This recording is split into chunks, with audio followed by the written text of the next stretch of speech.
As beginner photographers, sometimes we're intimidated by off-camera flash, and we often ask, why is it that you need to use flash in the first place when you're shooting in bright conditions outside? In this tutorial, I'm going to show you two main ways that you use flash outside and the reasons for it. The first reason you want to use flash outside is what we call filling in the shadows. When you're in bright sunny conditions, especially when the sun is right overhead, you tend to get shadows underneath the eyes, underneath the nose, and underneath the chin of your subjects. So for us to brighten up the eyes and soften the shadows on the rest of the face, you need to use a flash. The aim of using a flash is not to eliminate shadows altogether, because shadows give our subjects depth. What you want to do is to just soften those shadows so that you get more detail that can be seen, especially in the eyes. You also want to soften those shadows so that they look more pleasant. You don't want harsh shadows unless you are doing it for creative purposes. The other scenario where you want to soften the shadows is where your sun is coming in from one direction, and so you have the other side of the face in the shadow. In that case, your sun will be your main light and your flash will be your secondary light, just filling in the shadows on the other side of the face. Again, you're not trying to eliminate the shadows completely, otherwise you get a flat and boring image.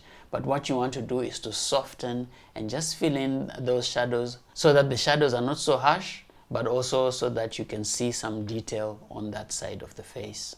The second reason we use flash during the day is balancing your ambient exposure with the exposure of your subject.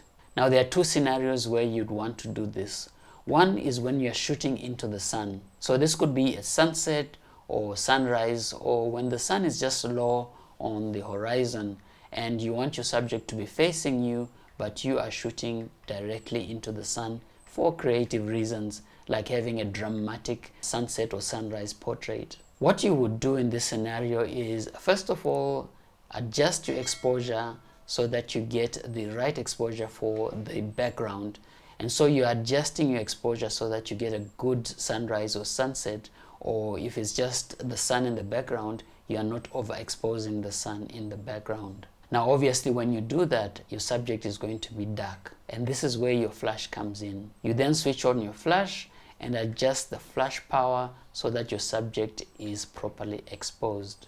Now because your flash is not going to affect the distant background, the exposure of the background is going to be as you set it before you put on your flash, and the exposure in the foreground is going to be determined by the power of the flash. The other scenario is just where you want the background to be darker than your foreground, either for creative reasons or just for the subject to pop out a little bit more from the background. And so you use the same procedure as for the sunrise and sunset photos, where you firstly expose for the background to where you want the background to be, and once you have exposed for the background, you then switch on your flash and adjust the flash power so that you get the exposure that you need for the foreground. And there you are, a quick tutorial on using flash during the day to 1. Fill in shadows, and 2. Balance ambient light with the exposure of your subject.